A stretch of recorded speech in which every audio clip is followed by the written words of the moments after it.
Magandang umaga!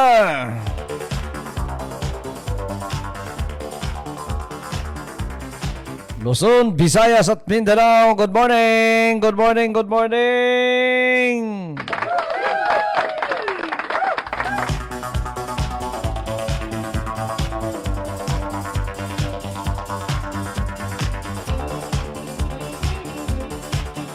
Oh, maalinsangan ho, maalinsangan. Ito na ba ang umpisa ng El Nino, mga kababayan kong Pilipino?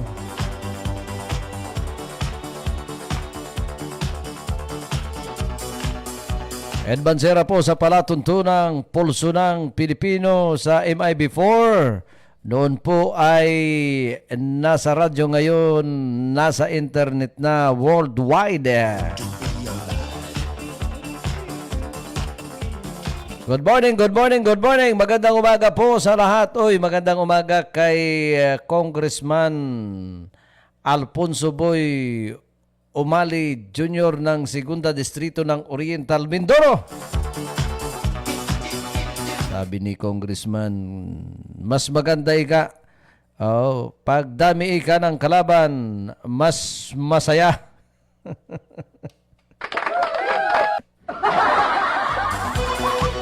Dami na hong gumagayak. Opo. Dami na hong gumagayak, mga kababayan. May gumagayak at mayroong nagsosurvey, mayroong nagtitisting kung pupwede silang lumahok ho sa larangan ng politika. Pero pag nakita nilang hindi maaari, umaatras.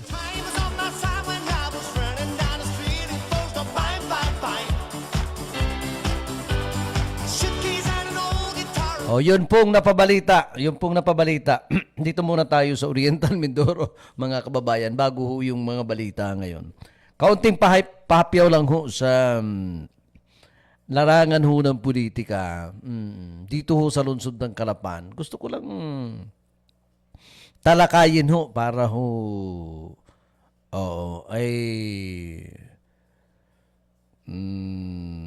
magkaroon ho ng impormasyon about the politics ang ating mga kababayan dito ho sa lungsod ng Calapan. Kasi nga ho, hanggang sa ngayon, ito hong si Congressman Doy Leachon, wala pa hong formal na deklarasyon. Wala pa hong formal na deklarasyon ho, mga kababayan. Kung siya ho'y kakandidatong muli. Opo.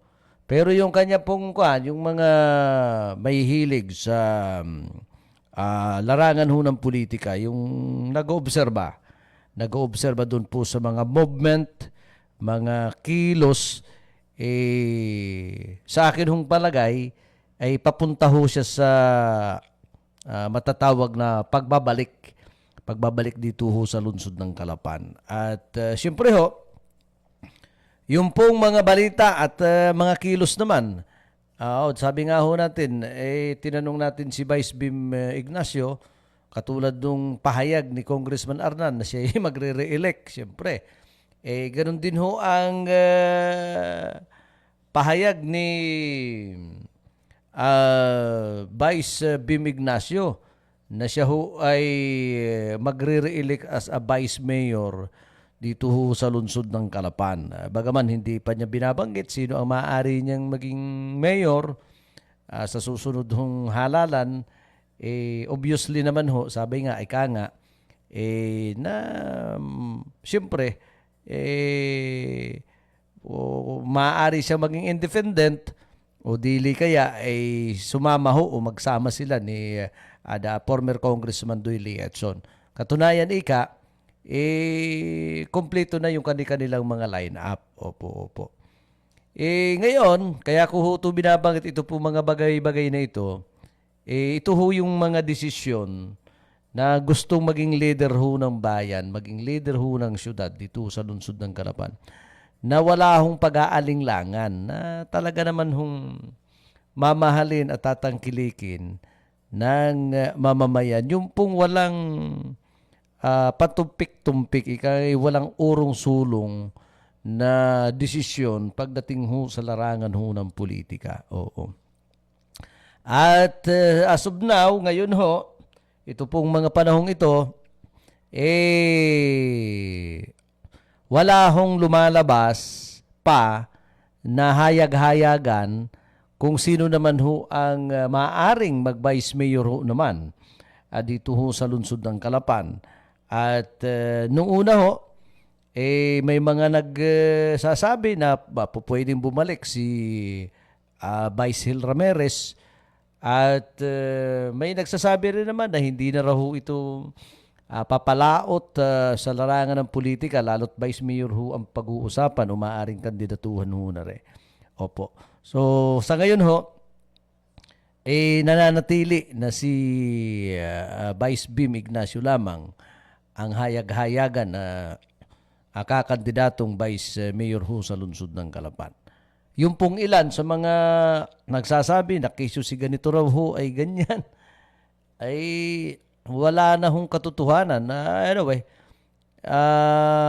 may mga lumilitaw man na pangalan kung sino ho ang pwedeng mag-vice mayor naman sa ilalim naman ho ni Mayor Malo Murillo. Siyempre si Mayor Malo Murillo hindi naman po pwedeng hindi ito magre-re-elect dahil ito ho ay incumbent as city mayor. Pero yung pagiging vice mayor ho, wala pa ho, walang lumilitaw na talagang makikita nating seryoso dito ho sa usapin sa pagiging vice mayor ho ng lungsod ng Calapan. Sabi nga ho natin, lahat ho ay may karapatan, lahat ho po pwedeng kumandidato. Kahit ako, pwede ho akong kumandidatong vice mayor, kunsyal mayor ho ng lungsod. Depende na ho yan sa akin kung anong utak ang mayroon ako para ho ikangay mahalin ako ng mamamayan para yung gusto kong mangyari ay mangyayari ho sa lungsod ng Calapan. Kanya lang ho, hindi po pwede naman na ako kakandidato, mayaman ako, may pera ako, bigla akong lilitaw, o milyonaryo ako, kontratista ako, bigla akong lilitaw sa lungsod ng Calapan at sasabihin ko ako ay kakandidatong vice mayor, ako ay kakandidatong mayor, ako ay kakandidatong kunsyal, ako ay kakandidatong board member o anuman ho ang pwedeng lahukan. Hindi ho ganun kadali. Oo, sabi nga ho natin, kapag kayo ho ay, kasi marami na hong nangyari na mapipira, hindi, masalimot ho ang larangan ng politika. Meron hong mga kandidato na mapipera at ito ho'y nangyari na. Mapipera, popular at ako, may natawag lang sa atin. Naka-onboard tayo. Anyway, pabayaan natin yung isang natawag sa atin. Tuloy-tuloy ho tayo. Hindi ho na nangangahulugan na kapag kayo ho kakandidato ng isang posisyon ho sa isang bagay, may pera kayo. Bukod sa mapera kayo, kasi kanyan kailangan kompleto ho ang inyong makinarya, kompleto ho ang makinarya nyo mga kababayan. Hindi lang dahil may pera ka, ay tingnan mo rin yung tingnan mo rin yung capacity mo, tingnan mo rin yung tingnan mo rin ho mga kababayan. Tingnan lang natin, sagutin lang natin aglit lang ho at baka ho importante ito. Ganito tayo sa ating palatuntunan. Oo.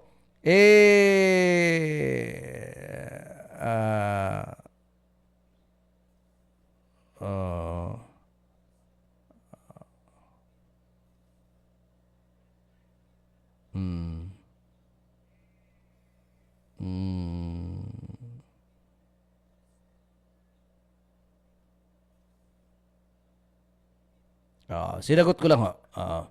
Ganito ho tayo, kahit hindi ho tayo politiko. Ito yung mga namana ko. Namana ko kay Governor at Congressman Boy Umali. Sumasagot ho ito kahit si Congressman Arnan, ganun din. Sumasagot ho ito. Sumasagot kahit nasa Congress, kung hindi ka man masagot ng direkta, maya-maya magte-text sa'yo o tatawagan ka. Ito yung mga namahan ako kay Congressman Boy Umali ho. Kaya kahit ho tayo naka-live, may natawag lang ho sa Messenger, hindi man natin masagot, tinext ko lang ho. Saglit lang ho.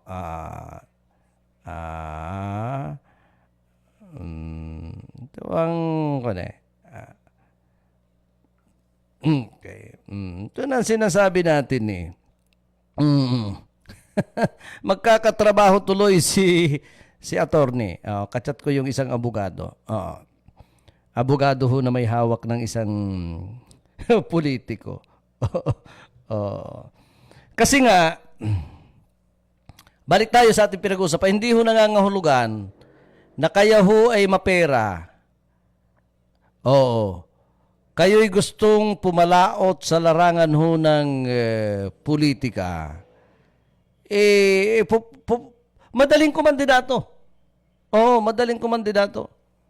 Pero paano ka mamahalin, paano ka mananalo kung ang pagaganahin mo lang sa kaisipan mo ay yung pera mo, nakisyo mayaman ka, milyonaryo ka, ikaw ay magpapasaya. Nagpapasaya ka sa isang event, sponsor ka. Oo. Ang yung personal character, ang yung pagkatao ay hindi hamak naman na imbis na, okay, masaya ka.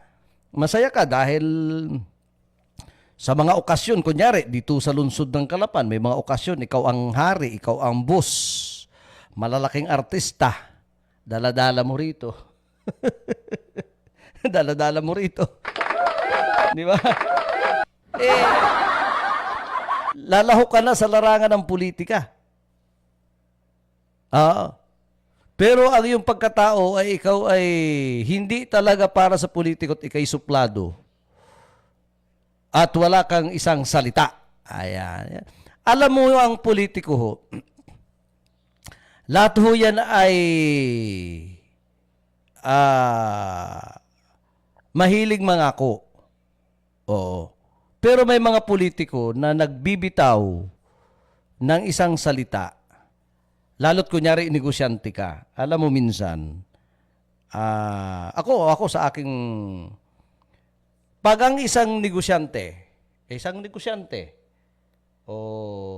politiko, at maraming ganun ho, sa bansang Pilipinas.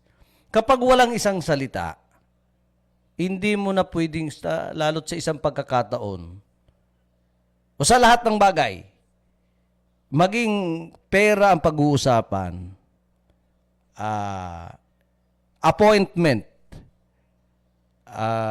basta nakapagkompromiso ka sa isang tao, ni maliit man yan, ni malaking tao man yan, ni mayaman man yan, anuman ang katatayuan niya sa buhay. Sabi nga sa Batangas ho, mamatay na ang nagpulong, wag lang hong mamamatay ang pinagpulungan.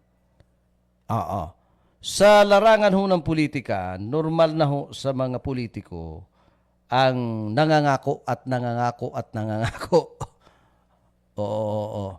Pero titingnan mo rin, lalo't yung mga schedule, kasi hindi po pwede na mayaman ka, hindi po pwedeng politiko ka, ikaw na ang masusunod sa lahat ng gusto mo sa iyong kapaligiran. Dapat irespeto mo rin yung nakapaligid sa iyo, lalo't na kapag salita ka ng isang salita. Oo. Ay hindi mo na kayang sundin o tumupad ka sa isang usapan. Lalo't lalahok ka sa larangan ng politika. Oo nga, napasaya mo ang Calapan. napasaya mo ang anumang bayan at ikaw ang sponsor sa mga pa-event na yan, malalaking artista, malalaking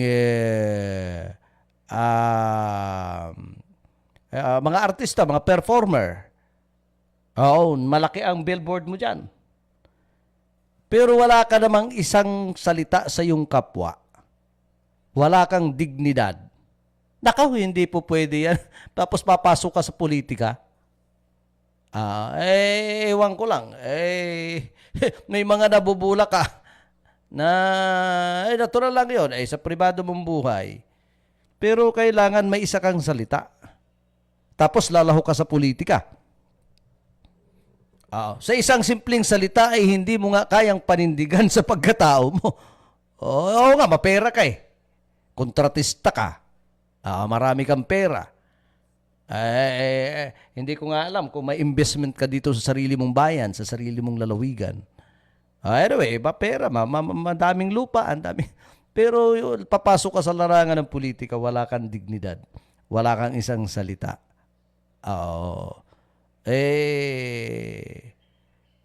Tinitingnan din niya ng mamamayan.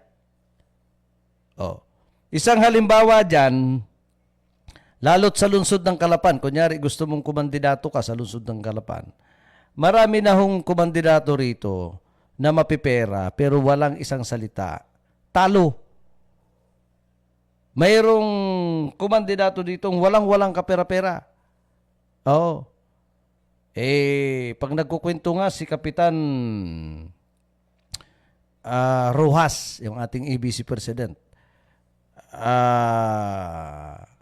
noong mga panahon ni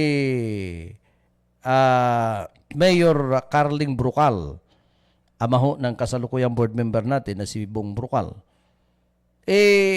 mangingilabot ka doon sa dignidad at sinseridad ni dating Mayor Carling Brucal the time na siya nangangampanya. Talagang walang kapera-pera. Oo. Pero minahal ng mamamayan at landslide. Opo. Kasi may isang salita yung mama. Walang pera yon, pero may isang salita. Minahal ng taong bayan. Di hamak na mas maganda, may pera ka. Mabait ka sa tao, mayroon kang isang salita, may dignidad ka. Kung bagay, abot kamay ng mamamayan. Ang iyong pagkatao. Kunyari, lalabang kang vice mayor dito sa lungsod ng Calapan. Paano mo tatalunin ang katulad ni Vice Mayor Bim Ignacio na mula pa sa mga ninuno nito, doon sa kanyang lulo, sa kanyang ama, sa kanyang tiyahin, na nanungkulan sa syudad. Tingnan mo sa bahay nito dyan sa playa. May eleksyon sa wala. Labas-pasok ang taong bayan sa kanilang tahanan. Kulang na lang pasukin ng tao ang kanilang kwarto. Ganon. Yung tunay na nagmamahal kasi sa mamamayan, hindi lang sa pamamagitan ng Hermano Mayor ako ang magdadala kay Labong Navarro, ako magdadala kay Andrew ako okay na ako, kakandidato na. Di ba? Marami pang dapat pagdating mo sa larangan ng politika at marami pa hong kakainin na bigas kailangan sa ingin din ho mga kababayan. Lalo't hindi ka naman lumitaw at ipinanganak na milyonaryo. Dapat mayroon kang isang salita. May mga taong ganun ho Walang isang salita tapos lalo ka sa larangan ng politika. Ewan ko lang.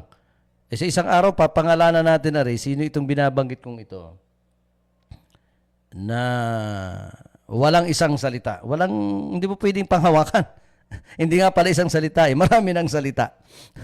Pero hindi naman ginagawa. Walang dignidad. Ang pagtingin niya sa kanyang kapwa, wala lang. Wala siya pakialam sa mundo.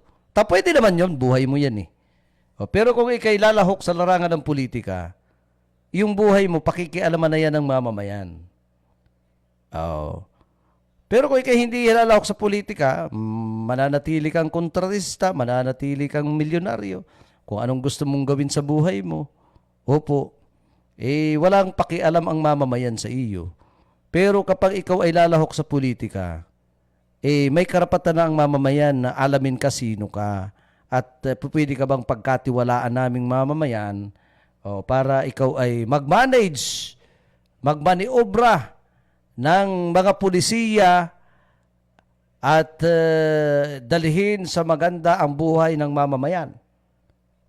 May karapatan na kami sa iyo. Ngayon pa lamang na wala ka pa sa politika, ganyan ang asal mo, babalatan ka ng mamamayan, babalatan ka ng buhay. Opo. Anyway, yan ho yung mga bagay-bagay lamang na atinong binabanggit dito sa ating palatuntunan. Mayroon na tayong 42 minutos makalipas po ang alas 8 ng umaga ng Pilipino. dito pa rin ho sa palatuntunang inyong sinusubaybayan. Palatuntunang pulso ng Pilipino sa MIB4. Palatuntunang noon po ay nasa radyo, ngayon po ay nasa internet na. Opo. Tuloy-tuloy ho tayo sa palatuntunang inyong sinusubaybayan. Samantala, nais ko hong silipin ito hong mga balita ho sa atin hong bansang Pilipinas. Sinabi ho mga kababayan ipinag-utos ni Pangulong Ferdinand Marcos Jr.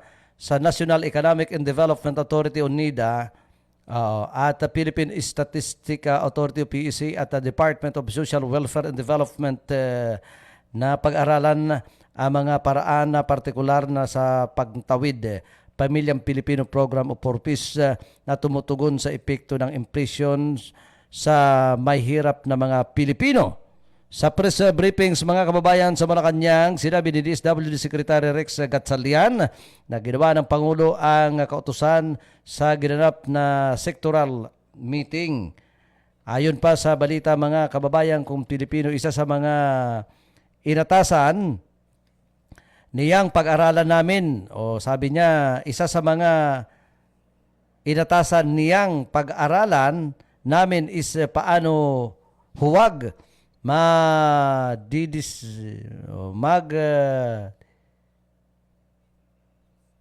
diminish o mababawasan yung halaga ng mga financial assistance or grant na ipinamimigay natin sa ating mga mahihirap na kababayan ayon sa kalihim. Sinabi pa ni Gatchalian na ginawa lahat ng economic team para mapababa ang inflation. Subalit habang ginagawa ito, ay kinakailangan pa rin ng kaakibat na pagkonekta sa piso value ng mga grant na ibinibigay ng pamahalaan katulad na lamang sa PORPIS at sa iba pang programa na nakatuon sa pagbibigay ng social protection sa pinakamahirap nating mga kababayan. Nakipag-ugnayan rin anya ang DSWD at NIDA sa PSA para makahanap ng BIS index na magagamit para makapag-adjust ng government grant. Yan yung gist sa meeting kaninang umaga. Opo, yan po yung mga napag-usapan sa naturang aktibidades. Ayon pa sa balita,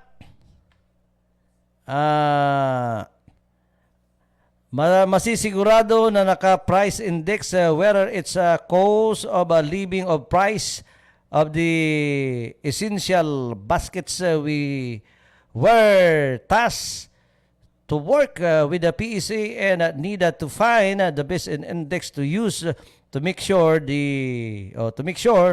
na ang tulong pinansyal, whether the purpose grant or I guess or other special protection that we do ay make sure namin na hindi siya mapag-iiwanan kung magkakaroon ng spikes like impression, dagdag pa ni Gatchalian. Ito ho yung kaugnay doon ho sa unang napabalita na yun daw pong mga recipient ng purpose. At dahil may nagmungkahi na imbis na kas daw ho, bigas na lamang. Kaya sabi nga ho natin, doon sa isa kong episode, na hindi natin alam kung ang utak nung nagsuggest na yun, isa sa mga gabinete ni Pangulong Ferdinand Marcos, hindi natutuyo ang hindi natutuyo ho ang utak. At hindi ho naapektuhan ito pong El Nino. Biruin nyo, bigas na lamang ang ibibigay imbis na pera.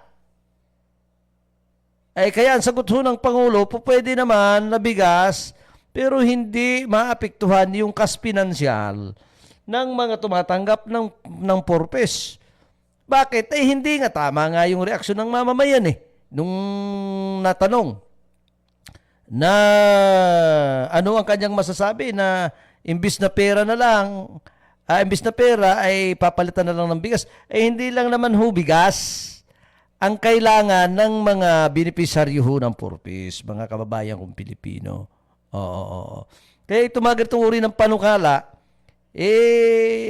nakakakuhan ho kayo matatawa ka at mayayamot ka. Hindi natin alam kung anong pwedeng itawag sa mga itong uri ho ng miyembro ho ng gabinete ho ng Pangulo. Opo. Nakakakuhan Oo. Parang sayang ang pera ng taong bayan na pinasusuldo sa iyo, ang inyong mga panukala, ang inyong mga mungkahi sa Pangulo, pang-elementarya. Opo. Nasa kukuti ho, ang kukuti ho rin yung nasa talampakan. Opo.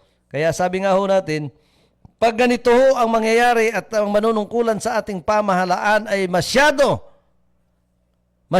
napakaliit ang pagtingin sa mga mahihirap. O anong bansang mayroon ho tayo, mga kababayan kong Pilipino? Oo. Anong bansang mayroon ho tayo? Oo. Good morning kay Ma'am Colin Garcia. Tama ba ako? Opo. Morning po. Good morning. Kaya sana wag nating sayangin yung mga boto natin sa susunod. Wag nating sayangin. Talagang pag-isipan natin. Hindi naman lahat na nanungkulan tayo huy nagkamali.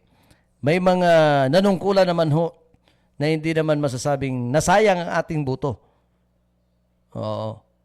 Kanya lang, yung po mga nakapwesto na, kailangan kilos trabaho po kayo. Oo, sayang po ang panahon. Sayang ang panahon. Na kayo'y nandyan. Kaya sabi nga ho ni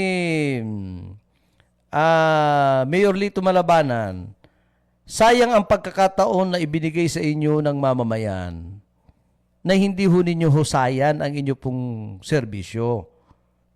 Kasi kayo na ang nakapwesto dyan Nakakasigurado ba kayo na sabi niya, na ang susunod sa akin? At ang gustong mamnungkulan sa bayan ay katulad ko rin na may pagmamahal sa mamamayan, hindi yung pera ng kaba ng bayan ang kanyang binabantayan para siya'y magkaroon at kanyang nakawin. Yung mga ganyang kataga ni Mayor Lito Malabanan. Kaya ipagkaloob natin ang susunod na termino, ang susunod na manunungkulan doon sa nararapat. Higit na nararapat. Samantala, detention facility sa Kamara naghihintay kay Kibuloy. Ito ang aabangan ng mamamayang Pilipino. Naghihintay na. Excuse me. Naghihintay na ang detention facilities ng Kamara para pagkulungan o mano kay Apollo Kibuloy sakaling hindi ito sumipot sa pagdinig ng committee sa isyu ng paglabag sa prangkisa ng Sunshine Media Network International o SMNI. Sinabi ni Puwersa ng Bayaning Atleta PBA Party List Representative Margarita Migs Nograles at One Rider Party List Representative Rhodes Gutierrez na ang pag-i-issue ng subpoena ng Kamara laban kay Kibuloy ay palatandaan na handa silang arestuhin ito upang patuloy na hindi sumipot sa pagdinig. Samantalang kapag hindi ito nakipagkooperasyon sa pagdinig ay papatawan ng contempt at ididiretso sa detention facilities ng Kamara. Si Kibuloy Pastor sa Kingdom of Jesus Christ ay kilalang founder ng television network na SMNI na ang operasyon ay sinuspindi ng National Telecommunication Commission Company o NTC. Inisyuhan ng subpoena si Kibuloy para dumalo sa pagpapatuloy ng pagdinig sa darating na March 12. Ang House Committee on Legislative Franchise sa panguna sa investigasyon sa prangkisa ng SMNI, binigyan din ni Nograles na mas makakabuting dumalo sa pagdinig si Kibuloy at magpaliwanag sa mga mambabatas. Ayon.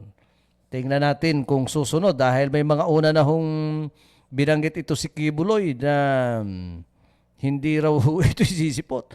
Nauna nang na-detain sa Kamara ang mga SMNI host na sina Eric Celes at Loren Badoy. Opo, matatandaan nyo ho na ikinulong ho dyan sa Kamara yung pong dalawa. Sa ibang issue naman ho yun. Sa ibang issue naman ho mga kababayan. Alas 8:52 na po ng umaga. Dito pa rin ho sa Palatuntunan. Live po ang inyong lingkod dito ho sa MIB4. Sa Palatuntunang Pulso ng Pilipino noon po ay nasa radyo. Ngayon po ay nasa internet na. Palatuntunang pinakinggan ninyo noon, pinakinggan kahapon at pinakikinggan ngayon. Presyo ho ng pangunahing bilihin, posibleng tumaas ayon po sa dole. Pag tuloy sa 100 wage hike, yung 100 hong pinag-uusapan natin noong isang araw. Sabi ho mga kababayan sa balita nagbabala kahapon, ang Department of Labor and Employment o DOLE hinggil sa posibleng pagtaas ang presyo ng mga pangunahing bilihin sa bansa. Bakit may bago pa ba? Hindi na bago to, DOLE. Ayon sa kanila, kung matutuloy ang isinusulong na 100 legislated hike sa daily minimum wage, ayon kay DOLE Secretary Benvenido Lagisma, bagamat ang uminto sa sahod ay makapagpapalakas ng purchasing power na mga manggagawa, maaari rin naman anya itong magkaroon ng impact sa mga micro and small business. Paliwanag pa niya, karamihan sa mga negosyante sa bansa ay nasa ilalim ng maliliit na kategorya. Mayroon anya sa mga ito ang maaaring kayanin ang wage hike, ngunit mayroon ding hindi ito kakayanin. Kapag magkaroon pa ng usapan tungkol sa pagtaas ng sweldo, medyo makakaramdam po tayo ng pagtaas ng presyo ng mga pangunahing bilihin. Babala pa anya sa panayam sa isang telebisyon. Anya pa, iyon pong mga kinalaman sa transport. So para pong ano yan, a chain reaction, kaya ang lagi naman pong binibitiwan ng DOLE, sana mabalanse. Mababalanse pa. Kaugnay nito, sinabi ni Laguesma na naghahanap sila ng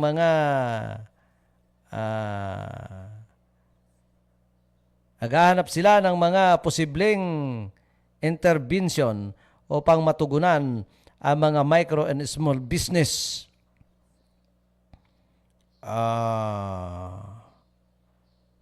sakaling madagdagan pa ng 100 ang minimum wage, nais nilang makatiyak na walang mga manggagawa ang mawawalan ng trabaho sa kabila ng financial impact ng posibleng wage hike sa kanilang mga employers. Ani Laguisma, sa datos ng Philippine Statistic Authority PSA, mayroong mahigit sa 4 na milyong minimum wage earners sa bansa.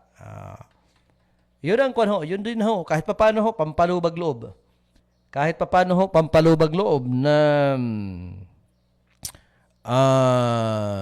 gumagawa ho ng paraan ang ahensyang binabanggit natin para ho kahit papaano ho mabalanse. Alam niyo ho, yan pong pagtaas ng presyo ng gasolina, pagtaas ng pamasahe, pagtaas ng madagdagan ang sweldo ho ng mga manggagawa, lahat ho yan, mga bagay-bagay na yan, taong bayan pa rin. Taong bayan pa rin ho ang apektado ho mga kababayan kong Pilipino. Dahil nga ho sa, siyempre, saan babawiin? Saan babawiin ho ng mga kumpanya yung pong itinaas na sweldo? O siyempre ho sa mga consumers. Ngayon, tataas naman ho yung mga pangunahing bilihin. O paikot-ikot lang yan. Paikot-ikot lang yan. Mikos-mikos lang yan. Ika nga. Anyway, wala na po tayong oras mga kababayan kong Pilipino. Sa palatuntunan pong inyong pinanunood, ang tabayanan si Omar Clerigo ho, susunod ho sa ating palatuntunan. Ako naman po ang inyong lingkod, Ed Mancera, ang inyo pong nakasama sa palatuntunang inyong pinanunood. Minsan ho, hindi ho tayo nakakapag-live. Tayo ho'y nagkakaroon ng mga live dito sa studio. Tayo ho'y nagkakaroon ng mga live coverage sa labas. Nakakapag-interview ho tayo sa labas. Tapos piniplay ho natin. Kaya sa ganito hong oras, paminsan-minsan ho hindi kami nakakapag-komentaryo, hindi ho kami nakakapag-live dito sa studio. Basta't sabi ko nga ho, kami ho'y nananatili at sinisikap po namin sa mga online radio ho dito sa Oriental Mindoro na kami ho'y nagbibigay ng sapat na impormasyon, nagbibigay po kami ng sapat na mga balita. Opo, para ho sa kaalaman ng ating mga kababayan. Pag binuksan po ninyo ang aming page, kumpleto ho yan, may mga balita hong mga development news mula ho sa ating mga black timer, mula ho dyan sa bayan ho ng Victoria, siyempre. Sa provincial capital at sa tanggapan ho ni Mayor Malo Murillo, mayroon din ho tayo mga balita na napapanood dito ho sa ating palatuntunan, siyempre ho, dahil nagtitiwala ho sila sa balansi at malayang information dissemination dito ho sa MI4 po. Sa mga susunod hong mga panahon, ini-improve po namin ang amin hong online page at sinisikap po namin na may mga 3 o 4 pa pong social media platform na inyo po pong matutunghayan, kami inyo pong mapapanood. Opo, para ho ngayon, yung pong mga kliyente natin, mga advertiser, hindi ho lugi. Hindi ho lugi sa kanilang exposure dito ho kapag kayo ho'y nakipag-usap, nakipag-arrange dito ho sa Mancera Advertising Agency. Anyway, salamat po sa inyo. Magandang umaga ho sa inyo. Nasaan man ho kayo, saang lupalop man ho kayo ng Pilipinas, saan man ho kayong dako ho ng bansa. Oo, sa Amerika, sa abroad, sa ibayong dagat, ano man ho ang inyong kinalalagyan, gabi man ho sa inyo, araw, kami ho'y napapanood ng recorded na o live na ho. Ang mahalaga ho, tayo mga Pilipino ay nagkakaisa ho para ho sa kapakanan ng higit na nakakaraming Pilipino sa bansa dito sa Republika ng Pilipinas. Ed Mancera po, ang nagsasabing kami po ay naglilingkod sa Diyos, sa bayan at sa tao. Magandang araw po sa inyong lahat. Pilipino, pulso ng Pilipino, pulso ng Pilipino, pulso ng Pilipino, pulso ng Pilipino, pulso ng Tigilan na ang sobrang pamumulitika, panggigipit sa mga mamamahayag. Manapay harapin natin ang tunay na pagbabago ng bansa. At ngayon, narito ang palatunturang pulso ng Pilipino. Pulso ng Pilipino. Noon nasa radyo, ngayon nasa internet na. Pulso ng Pilipino. Pulso ng Pilipino. Ito na ba ang tinatawag na malayang pamamahayag? Pulso ng Pilipino. Pulso ng Pilipino.